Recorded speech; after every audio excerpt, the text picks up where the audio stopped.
Hello everyone, আসসালামু আলাইকুম। আশা করি ভালো আছেন, সুস্থ আছেন। তো সকালে নাস্তা করে রান্নায় চলে গেলাম দুপুরকার লাঞ্চের খাবার মানে দুপুরের আইটেম। তো আজকে রাতের বেলা আমাদের একটা দাওয়াত আছে, সেই দাওয়াতে যাব। তো সেইগুলো আরকি রান্না করছি। তো সেটা পরে বলছি। আগে এই উপকরণগুলো দেখিয়ে দিচ্ছি। এখানে ১০ পিস আমি রোস্টের পিস নিয়েছি, মুরগির পিস। তো নেওয়ার পর এখানে আমি এখন এটাকে ফ্রাই করে নিবো। আজকে ডিপ ফ্রাই করেই আজকে মুরগির রোস্ট করব।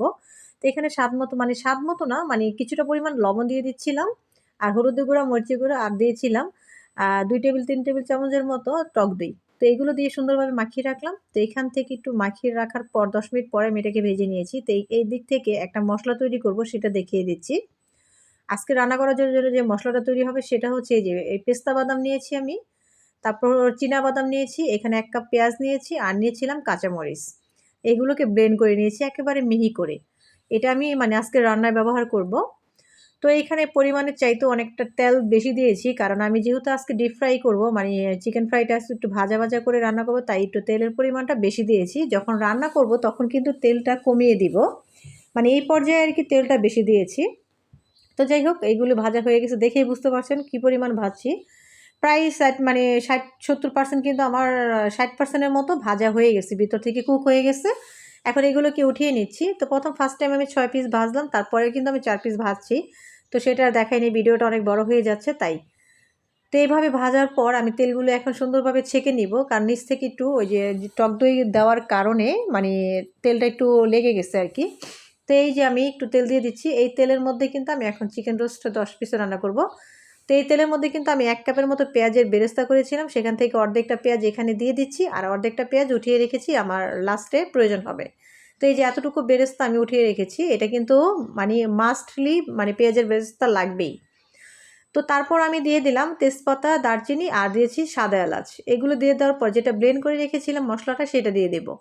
এই মশলাটা একেবারে মিহি করতে হবে, তা না হলে কিন্তু মানে খেতেও ভালো লাগবে না, দেখতেও ভালো লাগবে না। তো এই চিকেন রোস্টটা যে কী পরিমাণ মজা লাগে, ভালো অনেক মজার হয় এই চিকেন রোস্টটা। যতবার আমি বাসায় বানিয়েছি ততবার বলেছিল এই চিকেন রোস্টটা বেস্ট অফ দ্য বেস্ট। তো যাই হোক এই যে এখানে টমেটো সসটা দিয়ে দিলাম ৩ টেবিল চামচের মতো। তারপর যে মশলাটা আমি দিয়ে দিলাম সেটা হচ্ছে শাহি গরম মশলা, যেটা কিনা আমি বাসায় তৈরি করি। এটা প্রায় চিকেন রান্না করতে সময় ব্যবহার করি আর বেসিক্যালি এটা আমি মোরগ পোলাওতে বেশি ব্যবহার করি।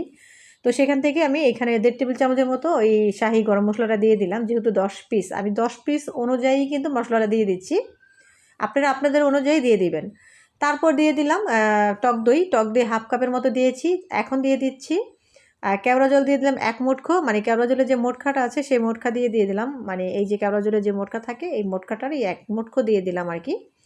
তো এই পর্যায়ে এই মশলাটাকে খুব ভালোভাবে কষাতে হবে এইজন্য, কারণ কাঁচা স্মেলটা চলে আসবে। কারণ যেহেতু বাদাম বাটা দিয়েছি ২ রকমের। তারপরে এখানে দিয়ে দিলাম ১.৫ টেবিল চামচের মতো মরিচের গুঁড়া, স্বাদ মতো লবণ আর দিয়ে দিব সামান্য ধনিয়ার গুঁড়া, জিরার গুঁড়া। কারণ এইগুলো একটু কম দিলে দেখা গেছে তরকারির কালারটা খুব সুন্দর আসে। আর বেশি দিলে তরকারির কালারটা একটু কালচে দেখা যায়, দেখতে খারাপ লাগে। কিন্তু খেতে ভালো লাগে বাট দেখতে খারাপ লাগে। যার কারণে আমি একটু কমই দেই ধনিয়ার গুঁড়াটা, জিরার গুঁড়াটা।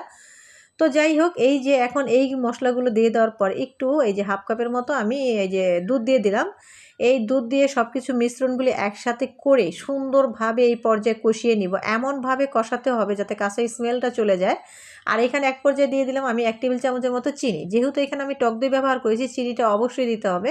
তো মশলাটাকে খুব ভালোভাবে কষিয়ে নিয়েছি দেখেন। এখন নাড়াচাড়া দিয়ে দিচ্ছি। দেখেই কিন্তু বুঝতে পারছেন এই গ্রেভিটা দেখেই বোঝা যাচ্ছে যে আমার মশলাটা কতটুকু সুন্দরভাবে কষানো হয়ে গেছে। তো কষানোটা হয়ে গেলে এখন আমি চিকেনগুলো দিয়ে দিব। যে চিকেনগুলো আমি ভেজে রেখেছি সেইগুলো দিয়ে দিব। আর এটা কিন্তু আমি আরেকটু কষাবো ঢাকনা দিয়ে। আরেকটু কষিয়ে নিব আরকি। আমি আমার মতো করেই রান্না করি। তো এই যে ঢাকনা দিয়ে কিন্তু বেশ কিছুক্ষণ কষিয়েও নিলাম। দেখেন উপর থেকে তেলটা ভেসে উঠেছে, ছাড়া, ছাড়া হয়ে গেছে ঝোলটা। তাহলে আমার মশলাটা কিন্তু অলমোস্ট কমপ্লিট হয়ে গেছে কষানোটা। তো দেখেন একেবারে সুন্দরভাবে কষানো হয়ে গেছে। আর আমি কোনো কিছু রান্না করলে মানে কষানোটা খুব সুন্দরভাবেই কষাই।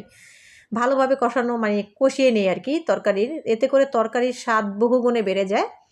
তো এই যে সুন্দরভাবে কষানোর পর এখন চিকেনগুলো দিয়ে দিব এক, এক করে। তো এই যে দেখেন চিকেনগুলো দিয়ে দিচ্ছি।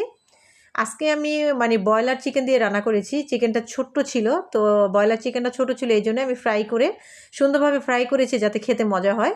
কারণ ব্রয়লার চিকেন দিয়ে আমার বাসায় একটু কমই খায়। তো এই হিসেব করে আরকি রান্না করা। এটা এখানে যে বেরেস্তাটা আমি উঠিয়ে রেখেছিলাম সেই বেরেস্তাটা 3 টেবিল চামচের মতো দিয়ে দিলাম গুঁড়ো দুধ। এখন দিয়ে দিব 3 টেবিল চামচের মতো ঘি। তো ঘিটা দিয়ে দেওয়ার পর এটা আমি একটা মাওয়া তৈরি করব, যেটা কি না মানে বাসায় তৈরি করি সব সময়। আমি রান্না করতে সময় আমি বাহির থেকে কখনো মাওয়া মানে কিনে আনি না। আমি সব সময় মাওয়াটা চেষ্টা করি বাসা থেকে এইভাবে তৈরি করার জন্য। মানে পেঁয়াজের বেরেস্তা, গুঁড়ো দুধ আর হচ্ছে ঘি, এই 3টা মিক্স করে একসাথে, আবার অনেক সময় চিনিও দিই, কারণ যেহেতু চিনিটা আমি আগে ব্যবহার করেছি এই জন্য চিনিটা দেওয়া হয়নি। তো 5-6টার মতো কাঁচামরিচ দিয়ে যে মাওয়াটা তৈরি করেছি সেই মাওয়াটা এখন দিয়ে দিব। আর এতে করেই কিন্তু এই বিয়েবাড়ির শাহী একটা ফ্লেভার আসে রোস্টের থেকে। অসম্ভব মজা হয় এই রোস্ট। আপনি খেয়ে একবারই ফিদা হয়ে যাবেন। একবার যদি এইভাবে ট্রাই করতে পারেন তাহলে আপনি মানে প্রশংসায় পঞ্চমুখ হয়ে যাবে, আপনি লজ্জা পেয়ে যাবেন রীতিমতো, এতটা মজা হয় এই রান্নাটা। তো অবশ্যই একবার হলো ট্রাই করে দেখবেন, ট্রাই না করলে বুঝতেই পারবেন না কতটা স্বাদ। এই যে দেখেন আমি একটু দমে বসিয়ে রেখেছিলাম, মানে আঁচটা একেবারে কম দিয়ে সুন্দরভাবে এটাকে বসিয়ে নিয়েছি। এই যে দেখেন গ্রেভিটা দেখিয়ে দিচ্ছি কতটা পারফেক্ট হয়েছে আমার আজকের রোস্টটা। তো কেমন হয়েছে অবশ্যই বলবেন, ভালো লাগলে অবশ্যই লাইক কমেন্ট শেয়ারের পাশাপাশি আমার পেজটাকে একটু ফলো দিয়ে রাখবেন। তো আজকে এই পর্যন্ত কি ছিল, আজ এখানেই বিদায় নিচ্ছি। আল্লাহ হাফেজ।